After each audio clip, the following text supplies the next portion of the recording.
오늘 우리에게 주시는 하나님의 말씀은 로마서 8장 28절에서 30절 말씀입니다.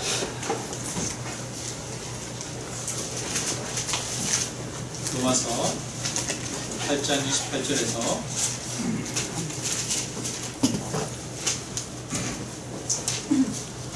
30절까지 말씀 우리가 한 목소리로 함께 같이 읽겠습니다. 같이 읽습니다. 우리가 하나님과 하나님을 사랑하는 자, 곧 그의 부르심을 입은 자들에게는 모든 것이 합력하여 선을 이루느니라. 하나님이 미리 아신 자들을 또한 그 아들의 형상을 본받게 하기 위하여 미리 정하셨으니 이는 그런 많은 형제 중에서 맏아들이 되게 하려 하심이니라. 또 미리 정하신 그들을 또한 부르시고 부르신 그들을 또한 의롭다 하시고 의롭다 하신 그들을 또한 영광케 하셨느니라. 아멘. 여러분 할렐루야. 반갑습니다. 아까 우리 이렇게 찬양하는데 힘 있는 찬양들이 나올 때는 같이 막 박수도 치고 그러면 좋겠다 이런 생각이 들더라고요. 여러분 우리 교회가 찬양에 살아있는 그런 교회가 됐습니다. 그래서 막 이렇게 예쁘고 그런 찬양할 때는 여러분 일어서서 춤도 추는 분이 있으면 좋겠는데 기까지는 너무 과하면 그래도 우리가 함께 박수도 힘있게 치고 이렇게 찬양하면 참 좋을 것 같아요. 여러분 이번 주에 제가 이렇게 한 주간 지내면서 그런 생각이 들었어요. 어떤 목회가 성공한 목회일까? 여러분은 어떤 목회가 성공한 목회라고 생각하십니까? 아니 그걸 왜 우리한테 물으세요? 목회자가 아닌데? 네, 이렇게 생각할지도 모르겠습니다. 성공한 목회가 어떤 목회일까? 이건 이제 또 제가 한편으로 생각해야 할 문제겠죠. 그러면 이제 여러분에게 적용해서 한번 여쭤보겠습니다. 여러분 어떤 인생이 성공한 인생일까요? 어떤 삶이 여러분에게 있어서는 성공한 삶이라고 생각하십니까? 한번 각자 한번 생각해 보시면 좋겠습니다.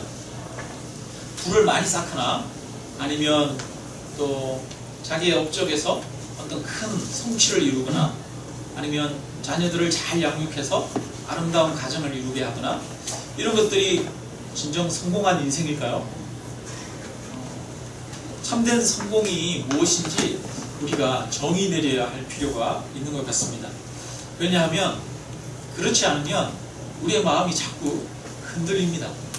우리의 마음에 이 성공에 대한 기준이 명확하게 이렇게 서 있지 않으면 이거를 보면 저게 부럽고 저걸 보면 또 저게 부럽고 이렇게 볼 때마다 마음이 흔들릴 수밖에 없습니다. 괜히 자기가 무엇인가 잘 못하는 것 같고 열등한 것 같으면 불안해지고 염려스러워집니다. 그러므로 우리는 기준을 명확하게 세워야 돼요. 우리 자신에 대해서 평가하고 판단하는 기준을 명확하게 세워야 우리가 내가 바르게 살아가고 있는지 내가 성공한 인생인지 아닌지를 평가하고 생각할 수 있습니다. 그러면 여러분 기준을 세우기 위해서 성공한 인생이 무엇인지에 대한 기준을 세우기 위해선 우리에게 인생의 목적이 무엇인가를 알아야 합니다. 여러분 우리 인생의 목적이 무엇입니까? 우리는 어디에서 와서 어디로 가는 겁니까? 우리는 왜 하루하루를 이렇게 살아가고 있는 것입니까? 인생의 목적에 대해선 참 사람들이 여러 가지로 이야기할 거예요. 그러나 사람들의 여러 가지 이야기가 아니라 우리 인간을 지으신 이가 지으실 때 우리 인간을 향한 목적이 있으셨습니다. 하나님의 목적이 저와 여러분을 향한 그 하나님의 목적이 무엇인지 우리가 알 필요가 있을 것 같습니다. 여러분 하나님은 오늘 본문 29절 30절에서 우리 인생을 지으신 목적에 대해서 이야기를 하고 있습니다. 한 번 더 아까 읽으셨는데 같이 한 번 더 읽겠습니다. 28절 29절 같이 읽습니다. 하나님이 미리 아신 자들을 또한 그 아들의 형상을 본받게 하기 위하여 미리 정하셨으니 이는 그로 많은 형제 중에 맏아들이 되게 하려 하심이라.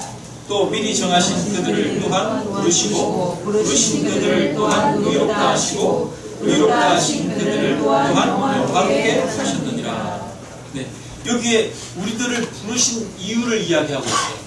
여러분, 우리들을 부르신 이유가 뭐라고 말합니까? 28절, 그 아들의 형상을 본받게 하기 위하여 라고 말하고 있습니다. 그래서 하나님께서 미리 정하셨대요. 쉽게 말하면 저와 여러분을 예수님을 닮게 하기 위해서 부르셨다는 거예요. 그래서 우리 인생의 목적이 뭐냐 하면 예수님을 닮아가는 거예요. 그래서 이 예수님을 닮아가도록 하기 위해서 하나님께서는 29절에 또 미리 정하셨다 이렇게 말하고 있어요. 저와 여러분을 만세 전부터 이미 정하셨대요. 택정하셨대요. 그래서 또한 택정하신 그들을 어떻게 합니까? 부르시고, 여러분, 하나님께서 저와 여러분을 부르셨어요. 어쩌면 내 의지로 내 생각으로 교회를 나왔다고 생각할지 모르겠습니다. 그러나 저와 여러분은 하나님께서 부르셔서 이 자리에 나오게 된 줄로 믿습니다. 각양 다른 모습으로 부르셨어요. 어떤 사람은 어릴 때부터 부모님의 뱃속에서부터 교회를 다니도록 하셔서 교회로 인도하신 분도 있고, 어떤 분은 살아오다가 여러 가지 인생의 고난과 환난을 겪으면서 내가 의지할 분을 찾다가 예수님을 만나신 분도 있습니다. 각양 다른 모습으로 하나님께서 저와 여러분을 부르셨습니다. 그리고 부르신 그들을 어떻게 하십니까? 또한 의롭다 하시고, 의롭다 하시는 것은 예수 그리스도의 보혈로 저와 여러분을 깨끗게 하신 것입니다. 그래서 여전히 우리는 부족하지만 예수님의 보혈로 의롭다 여겨주시는 거예요. 예수님의 그 피 때문에 예수님의 의가 우리의 의가 된 것입니다. 그리고 또 말씀하십니다. 그들을 또한 뭐하롭게 하셨느니라? 영화롭게 하셨느니라 이렇게 말하고 있어요. 여러분, 영화롭게 한다는 게 뭘까요? 영광스럽게 한다는 거예요. 아름답게 한다는 거예요. 근데 우리를 보면 여러분 여전히 영광스럽지 않아요. 여전히 영화롭지 않아요. 영화로운 것은 바로 예수님의 모습을 닮은 예수님이 영화로운 것이고 하나님이 영화로우신 분이신데 그분을 닮아서 저와 여러분도 영화롭게 하셨다라고 말씀하고 있어요. 다른 말로 하면 예수 그리스도를 닮은 모습이 바로 영화로운 모습입니다. 저와 여러분을 부르신 하나님의 목적은 예수 그리스도를 닮아 영화롭게 하기 위한 거예요. 여러분, 우리가 얼마나 큰 은혜를 누리고 복을 누린 자들인지 한번 생각해 보기를 원합니다. 배추밭에 보면 여러분 배추벌레가 있죠. 그 배추벌레가 징그럽고 또 날지도 못하고 하찮게 보이는데 시간이 지나면 그 배추벌레가 어떻게 됩니까? 나비가 되잖아요. 아름다운 나비가 돼서 헐헐 날아갑니다. 하나님은 우리를 배추벌레 같은 모습으로 머물러 살도록 부르신 것이 아니라 나비처럼 변화되어 하나님 앞에 흠도 없고 점도 없고 거룩한 신부의 모습으로 아름답게 만들기 위해서 저와 여러분을 부르셨다라고 말하고 있습니다. 이렇게 신부의 모습으로 변화되게 하셔서 하나님은 우리에게 영광의 면류관을 씌우신다는 거예요. 그리고 저와 여러분을 하나님이 누리시는 그 영광을 함께 누릴 자로 우리를 부르시는 것입니다. 이것이 인간을 지으신 목적이에요. 그리고 우리가 볼 때 여전히 우리는 예수님을 아직 닮지 않았어요. 여전히 부족해요. 그런데 오늘 본문에 보니까 우리를 영화롭게 하셨느니라 이렇게 말하고 있어요. 이미 이루어진 것처럼 이야기하고 있어요. 왜 우리가 이미 변화되었고 이미 예수 그리스도를 닮아간 모습일까요? 왜냐하면 우리 안에 성령이 계시기 때문입니다. 그래서 그 앞절에 나오는 것들을 보면 성령에 대해서 이야기하고 있습니다. 성령이 우리 안에서 말할 수 없는 탄식으로 하나님께 부르짖고 있다라고 말씀합니다. 성령이 저와 여러분 속에서 역사하고 있다는 거예요. 여러분, 하나님의 성령은 지금도 저와 여러분 가운데 역사하고 있습니다. 그래서 이미 그 성령이 보증이에요. 내가 볼 때 나는 여전히 연약하고 변화되지 못하고 그런 모습이지만 우리 안에 있는 성령이 내 안에서 일하실 것이기 때문에 그것이 보증인 거예요. 열매에 대한 보증이에요. 여러분, 우리가 씨를 심을 때 그 씨앗이 살아있으면 그 씨앗 안에 있는 그 생명이 열매에 대한 보증이잖아요. 마찬가지로 우리 안에 있는 생명, 예수 그리스도의 성령이 우리 안에 살아계셔서 우리를 영화롭게 하나님을 닮아가게 만들 것입니다. 그러면 여러분, 그 아들의 형상을 본받는 것, 그것이 뭐가 우리에게 유익할까요? 인간을 지으신 하나님의 목적은 인간을 종처럼 부리기 위한 것이 아닙니다. 인간을 하나님과 더불어 교제 나누고 그 영광을 누리는 자로 존귀하게 만드셨습니다. 우리를 향한 하나님의 계획이 크시다는 것을 깨닫기를 바랍니다. 여러분, 우리가 얼마나 존귀한 자인지 그거를 사실은 느낄 필요가 있어요. 알 필요가 있어요. 그러잖아요. 너는 네가 누군지를 알아야 돼. 뭐 이런 얘기들을 하잖아요. 너 자신의 가능성을 보라고 사람들이 이야기하잖아요. 우리는 하나님 안에서 우리가 누구인지를 알아야 돼. 하나님 안에서 우리가 누리게 될 영광이 얼마나 큰지를 우리는 정말 깊이 깨달아야 하는 줄 믿습니다. 여러분, 하나님은 저와 여러분을 향한 놀라운 계획을 가지고 계십니다.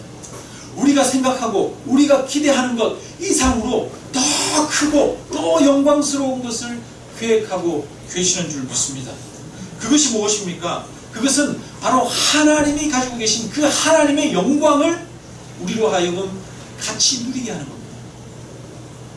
요한복음 17장 24절에 보니까 이렇게 말해요. 예수님이 기도하시는 그 기도문인데, 아버지여, 내게 주신 자도 나 있는 곳에 나와 함께 있어 아버지께서 창세 전부터 나를 사랑하심으로 내게 주신 나의 영광을 그들로 보게 하시기를 원하옵나이다. 이렇게 기도합니다. 예수님이 기도하는 게 뭐냐면, 내 제자들도 하나님이 처음부터 나에게 주셨던 그 영광을 보게 해주십시오 라고 기도해요. 여기서 보게 해달라는 것은 단순히 눈으로 예수님의 그 영광을 보며 와, 예수님 대단하다 이렇게 보게 하는 걸 얘기를 하는 게 아니라 예수님과 함께 그 영광을 누리게 해달라는 거예요.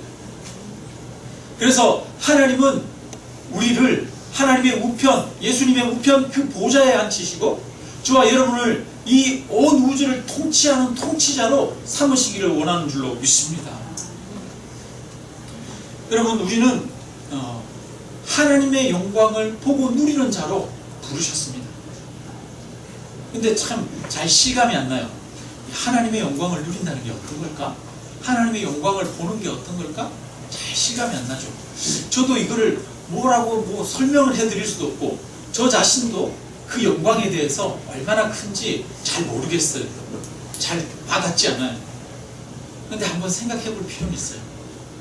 여러분, 저는 여기 아침 저녁으로 이렇게 있다 보면 여기 있는 게 참 좋아요. 왜냐하면 바깥에 풍경이 너무 아름다워요. 여기 앞집에 보면 그 밭에다가 나무를 막 심어놨거든요. 조경을 잘 해놨어요. 마치 저를 위해서 조경을 해놓은 것 같아요.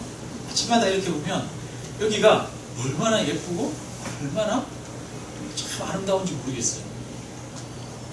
우리는 어디 멋있는 뭐 계곡이나 아니면 폭포나 아니면 산이나 이런 데 가면 감탄하잖아요. 어떻게 감탄합니까? 우와, 대단하다. 우와, 멋있다. 우와, 아름답다. 이렇게 감탄하잖아요. 근데 여러분, 우리는 작은 한 모습을 보고도 그렇게 감탄을 해요. 근데 그런 우리가 온 우주를 지으신 그 하나님의 영광, 온 우주를 지으신 하나님의 놀라운 섭리와 그 우주 안에 있는 그 비결들을 발견할 때 여러분, 우리가 감탄하게 될까요? 감탄하지 않게 될까요? 감탄하겠죠. 근데 하나님은 온 우주를 지으신 분이고 이 우주보다도 더 크신 분이 하나님이시지 않습니까? 하나님의 그 영광이 얼마나 크고 얼마나 놀라울까 생각하면 여러분, 우리는 작은 이 자연을 보면서 하나님의 영광에 대해서 상상할 수 없을 만큼 큰 하나님의 영광에 대해서 생각할 수가 있어요. 근데 하나님께서는 그 하나님의 영광을 저와 여러분에게 누리는 자로 부르셨다라고 그럽니다. 그것을 누리게 하기 위해서 저와 여러분을 예수 그리스도를 닮는 자로 부르셨다는 거예요. 그래서 하나님의 영광에 참여할 자로 저와 여러분을 부르셨습니다. 그래서 창세기 1장 27절은 이렇게 말합니다. 하나님이 자기 형상 곧 하나님의 형상대로 사람을 창조하시되 남자와 여자를 창조하시고 이렇게 말씀하고 있어요. 하나님께서 하나님의 형상대로 저와 여러분을 지으셨습니다. 여러분, 형상대로 지었다는 말은 무슨 말이냐면 이런 말이에요. 우리가 그 자녀들을 이렇게 볼 때 아우, 누구는 엄마를 꼭 빼닮았네, 아니면 아빠를 꼭 빼닮았네, 이런 이야기 하잖아요. 여러분은 누구를 닮으셨습니까? 아버지를 닮으셨습니까? 어머니를 닮으셨습니까? 그 자녀를 그 아버지의 형상이다 이렇게 이야기해요. 꼭 아빠를 빼닮은 그 자녀를 볼 때 오우, 아빠의 형상이네, 이렇게 이야기를 합니다. 그러니까 우리가 하나님의 형상대로 지음받았다는 것은 하나님을 닮은 자로 지음받았다는 거예요. 그래서 우리는 점점 더 하나님을 닮아갈 것을 성경에서는 요구하고 있어요. 하나님의 성품을 인간에게 요구하고 있습니다. 여러분, 어디에서 그런 걸 요구를 합니까? 내가 거룩하니 너희도 뭐하라? 거룩하라. 하나님은 하나님의 성품을 우리에게 요구하고 있습니다. 하나님은 사랑이시니 너희도 뭐하라? 사랑하라 말씀하고 계십니다. 하나님을 닮으라는 것입니다. 인간의 목적과 인간의 본분이 하나님을 닮는 자라는 거예요. 이것은 우리에게 무거운 짐을 지우기 위한 것이 아닙니다. 우리가 하나님을 닮은 자로서 하나님의 영광을 함께 누릴 자들이기 때문에 요구하는 거예요. 옛날에 여러분, 부모님들이 자녀에게 어떻게 하는 것을 다 몸으로 가르쳐 주잖아요. 부모님이 이렇게 일을 하면서 아들아 이렇게 해봐 그러면서 똑같이 부모님이 하는 대로 똑같이 하라고 이야기합니다. 부모님이 하는 대로 똑같이 하라고 하는 이유는 뭡니까? 부모님들이 농사 짓는 방법을 가르쳐주고 양떼를 키우는 방법을 가르쳐줘요. 그렇게 부모님이 하는 대로 똑같이 하도록 하는 이유는 그 자녀에게 부모님의 재산을 상속해주기 위한 겁니다. 하나님은 저와 여러분을 하나님의 상속자로 부르셨습니다. 아멘. 그래서 저와 여러분에게 요구하십니다. 하나님을 닮으라고 요구하십니다. 예수 그리스도의 형상을 닮으라고 요구하고 계십니다. 고린도후서 3장 18절에 보면 저와 같은 형상으로 화하여 이렇게 말해요. 여러분, 화한다는 말, 이런 말 쓰죠. 변화한다는 얘기예요. 저와 같은 모습으로, 예수님과 같은 모습으로 변화하여 영광으로 영광에 이르니 곧 주의 영으로 말미암음이니라 이렇게 말하고 있습니다.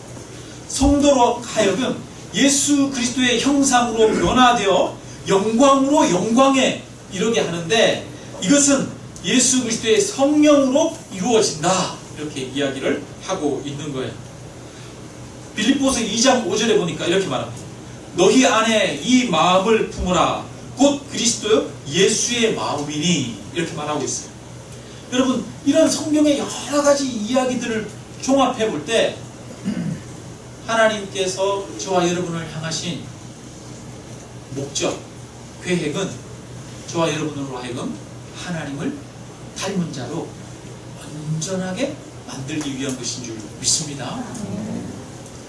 여러분, 하나님을 닮은 자가 되기를 바랍니다. 아멘. 예수 그리스도를 닮은 분이 되시기를 주님의 이름으로 축원합니다. 아멘. 이렇게 교회를 생각하고 또 목회를 이렇게 하다 보니까 때로는 여러 가지 걱정이 마음에 생길 때가 있어요. 염려하는 마음, 두려워하는 마음, 이런 마음이 생기고 또 조바심이 생길 때가 있습니다. 우리 교회가 이제 지금은 현재 더불어서 동산교회에서 지원을 해주고 있어요. 그래서 어려움이 없어요. 너무 행복하고 편안한 생활을 하고 있어요. 근데 목사님들이, 개척한 목사님들이 그런 얘기를 하더라고요. 풀립하고 한 2년이 허니문 기간이거든. 왜냐하면 원래 그 교회에서 뭔가를 지원해주고 이랬어요. 그럴 때 어려움이 별로 없다는 거예요. 그래서 너무 편안하고 즐겁고 행복하다는 거예요. 근데 그 허니문 기간이 끝나면 현실이네 이런 말들을 주변의 목사님들이 저한테 많이 해주시더라고요. 그럴 때마다 그러냐고. 그러면 야, 우리도 빨리 뭔가 변화들이 있어야 될 텐데 이런 마음들이 저의 마음 안에 생겨요. 조바심이 생겨요.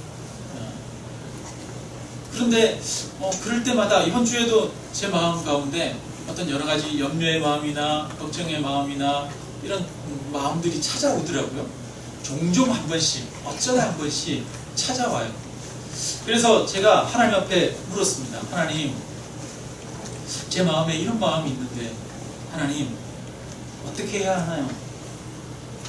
하나님, 제 마음에 왜 이런 마음이 있습니까? 제가 그렇게 하나님 앞에 물었어요.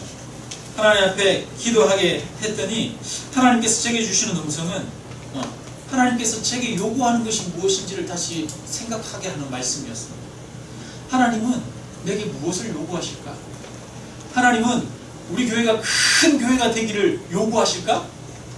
그렇진 않은 것 같습니다. 물론 큰 교회가 될 수도 있지만 큰 교회가 되라고 저에게 요구하시지 않는 것 같습니다. 하나님께서 저에게 큰 능력을 행하고 큰 역사를 행하라고 요구하시는 것 같지 않습니다. 여러분, 하나님이 제게 요구하는 건 뭘까요? 뭐라고 생각하세요? 하나님이 제게 요구하시는 것은 예수 그리스도를 닮아가는 목회자가 되기를 요구하시는 거예요.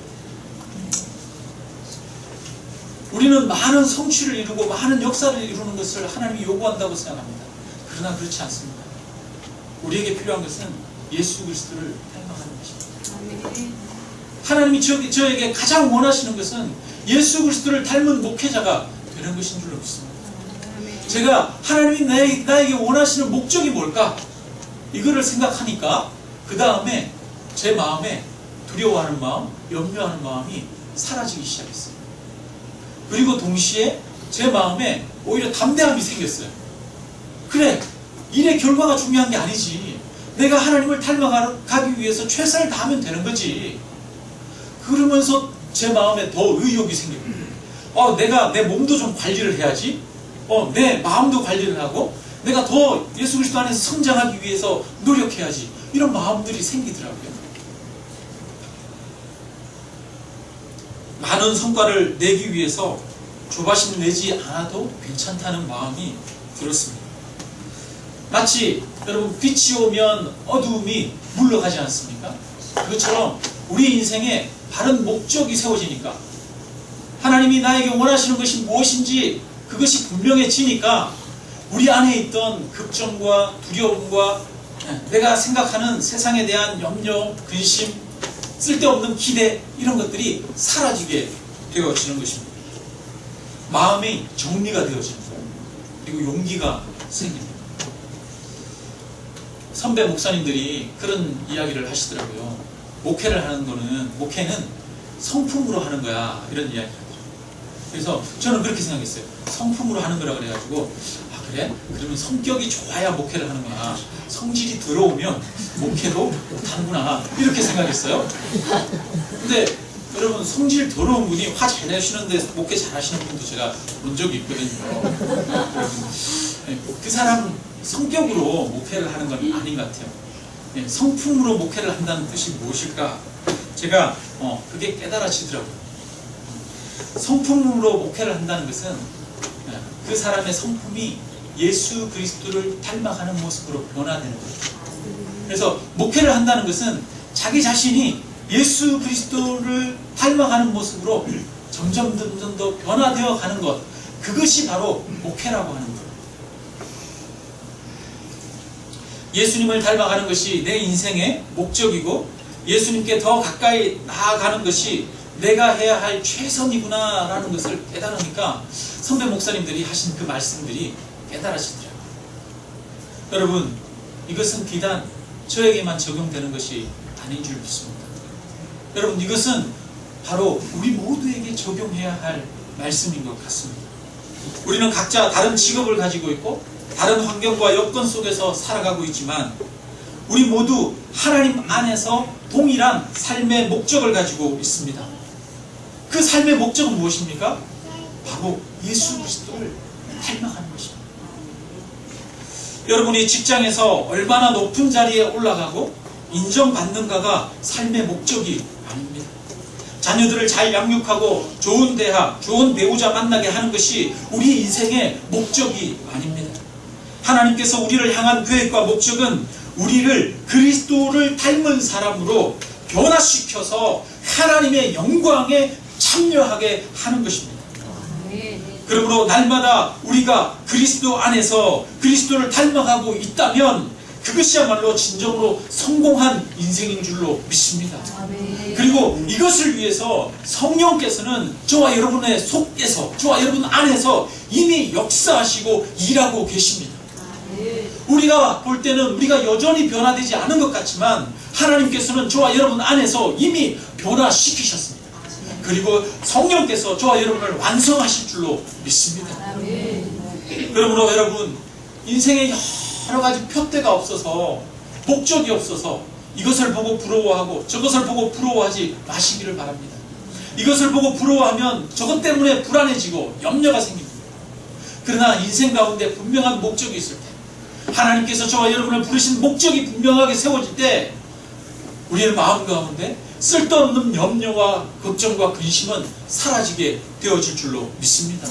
하나님이 주시는 마음은 두려워하는 마음이 아니라 평안인 줄로 믿습니다. 하나님이 주시는 마음은 사랑과 절제라고 말하고 있습니다. 여러분, 우리가 주님이 우리를 향한 목적을 분명하게 세울 때 우리 마음 가운데 하나님의 마음을 주십니다. 그러면 우리가 그리스도를 닮아 변화되는 것이 구체적으로 어떤 건지 좀 더 나눌 필요가 있겠어요. 여러분, 예수님처럼 내가 변화돼야 되는데, 성장해야 되는데 어떤 게 예수님처럼 되는 것이고 성장하는 걸까요? 각자 예수님의 모습을 보면서 나는 저렇게 되고 싶어 이렇게 그리는 상이 있을 거예요. 몇 가지만 한번 우리가 보기를 원합니다. 마가복음 10장 43절 45절 올리는 시점이 됐기 때문에 찾아보겠습니다. 지루한 시점마다 마가복음 10장 43절 45절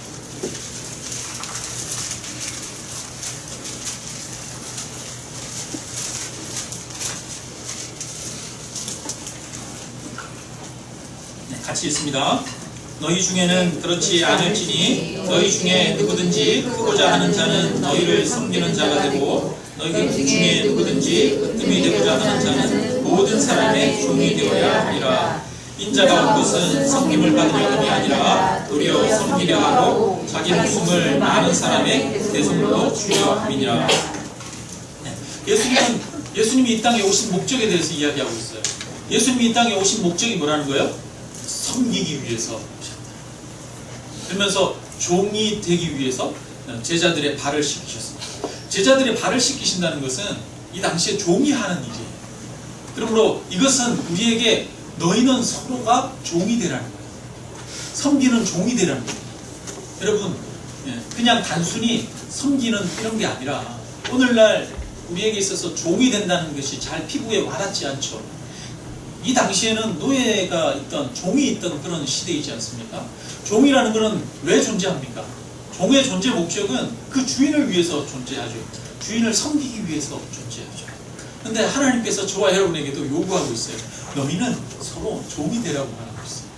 자기 자신을 온전히 내려놓고 서로를 섬기기 위해서 살아가라고 이야기하고 있습니다. 나의 영광을 위해서 살아가는 게 아니라 우리는 섬기는 종으로 부름받는 줄로 믿습니다. 그래서 예수님의 그 섬김을 우리가 본받아야 하겠습니다. 이 섬김은 하나님이 사실은 섬기고 계셔요. 우리는 하나님에 대해서 상상하고 그려볼 때 하나님이 높고 높은 보좌에 딱 앉아가지고 근엄하게 앉아서 계시는 하나님으로만 생각할 때가 있어요. 마치 옛날의 왕들이 뭐 먹을 것들이나 이런 것들 상이 쫙 있고 옆에서 이 시녀들이 부채로 이렇게 막 붙이고 있는데 왕은 탁 앉아 있는 것처럼 하나님이 그런 것처럼 그런 분인 것처럼 생각할 수 있는데 하나님은 이 온 우주와 천하 만물을 섬기시고 운행하시는 분이십니다.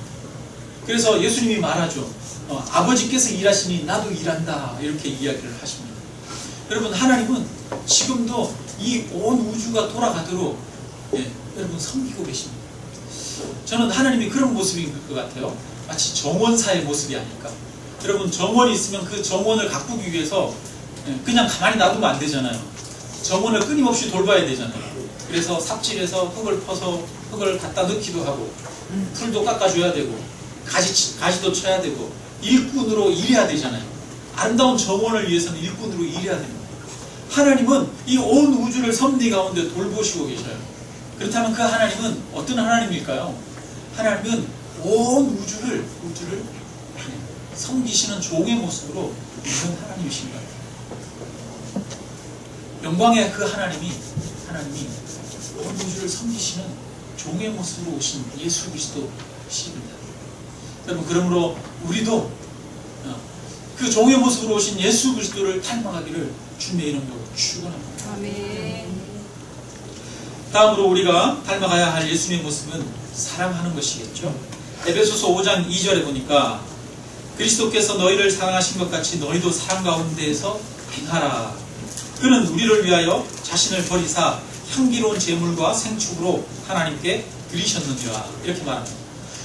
근데 너희는 사랑으로 행해라 그러는데 모든 일에 사랑으로 행하라는 거예요. 말이나 일이나 생각이나 모든 것을 사랑으로 하는 거예요. 그래서 예수 그리스도를 닮아간다는 것은 우리의 마음, 우리의 생각조차도 사랑으로 가득 채우는 거예요. 생각과 말과 행동을 사랑으로 가득 채우는 것이 바로 예수 그리스도를 닮아가는 것입니다. 어느 정도로 사랑하느냐? 예수 그리스도께서 십자가에 내어주신 것처럼 저와 여러분 우리는 사랑하라고 그래요. 사랑하여 죽기까지 사랑하라고 말씀하고 있습니다. 참 어려운 일이지만 이것이 우리가 닮아가야 할 예수 그리스도의 모습입니다. 그 다음으로 우리가 닮아가야 할 모습은 인내와 오래 참으심입니다. 성경 곳곳에 보니까 예수님이 고난받으셨다라고 말하면서 예수님처럼 그 고난을 우리로 하여금 참고 인내하라고 그렇게 말하고 있어요. 예수님은 십자가의 그 고난을 참고 인내하셨습니다. 오늘 우리가 읽었던 본문 앞에 보면 28절에 이렇게 말하죠. 28절에 우리가 알거니와 하나님을 사랑하는 자 곧 그의 뜻대로 부르심을 입은 자들에게는 모든 것이 합력하여 선을 이루느니라. 이렇게 말해요. 근데 이 말씀을 많이 사람들이 보면서 우리 가운데 살아가다 보면 여러 가지 어려운 일들도 일어나고 그러지만 결국은 합력하여 선을 이룰 거야. 결국은 다 잘 될 거야. 이렇게 우리는 해석합니다. 여러분, 노래도 그런 거 있죠? 잘 될 거야 뭐 이런 노래 가사가 있는 것 같은데, 여러분, 우리는 잘 되기를 기대하는데 여기서 합력하여 선을 이룬다는 말씀은 그 뒤에 나오는 내용이에요. 합력하여 선을 이룬 하나님의 선이 무엇입니까? 하나님이 미리 아신 자들을 또한 그 아들의 형상을 본받게 하기 위하여 그들을 부르셨다는 거예요. 예정하시고 부르시고 의롭게 하시고 그들을 영화롭게 하신다는 거예요. 그러니까 우리 인생의 모든 여러 가지 고난과 어려움과 역경과 이런 것들을 통해서 예수 그리스도를 닮아가도록 하신다는 거예요. 그렇기 때문에 여러분, 하나님은 이 일들을 우리 안에서 고난을 통해서 역경을 통해서 이루십니다. 그러므로 예수 그리스도를 닮아가기 위해서는 우리는 고난 가운데에서 인내하는 것이 필요하죠. 욥기에 보면 이렇게 말하죠. 우리가 그 풀무불에서 증금같이 나올 것이다. 그렇게 말하고 있지 않습니까? 고난을 통해서 내가 예수 그리스도를 온전히 닮아갈 것이라고 말합니다. 근데 고난이 없으면 여러분, 우리가 성장하지 않는 것 같아요. 변화하지 않습니다. 예수 그리스도를 닮아가지 않습니다. 그래서 주님은 때로는 우리가 원치 않는 일들을 일어나게 하심으로 인내하는 것을 배우게 하시고 그리스도를 닮은 형상으로 변화되게 하시는 주실로 믿습니다. 이처럼 여러분, 그리스도를 섬기는 모습이 우리가 변화되어야 될 모습이고 사랑으로 변화되어야 되겠고, 뿐만 아니라 고난을 인내하고 참는 그런 예수 그리스도의 모습으로 우리가 변화되어야 될 줄로 믿습니다. 말씀을 마칩니다. 고대 이 유대에서는 랍비 학교가 있었어요. 랍비가 되기 위해서는 학교에 다니는데 그 학교에서 학교 1학년 차, 1년 차에는 현자라고 부른답니다. 랍비를 현자. 여러분 현명한 사람, 지혜로운 사람이라는 뜻이겠죠. 그리고 2년 차가 되면 철학자라고 부릅니다. 철학자. 근데 3년 차가 되면은 3년 차가 마지막인데 락비 학교 3년 차가 되면 뭐라고 부르냐면 학생이라고 부릅니다. 1년 차는 현자인데 아주 현명하고 지혜로운 사람인데 3년 차는 학생이에요. 우리가 생각이 다르죠. 우리는 1년 차를 뭐라고 불러야 되겠어요? 학생이라고 부르고 2년 차를 철학자라고 부르고 3년 차를 현자라고 부르는 게 우리 생각으로 맞는데 오히려 유대인들은 3년 차 오래될수록 학생이라고 부르는 거죠. 오래되어야 오래 학습하고 공부해야 비로소 배울 수 있는 자가 되었다는 거예요. 스스로 훈련하고 성장하는 자가 되었다는 거예요. 여러분, 그 또한 우리 인생은 끊임없이 학생이라는 거예요. 배우고 성장하는 자라는 거예요.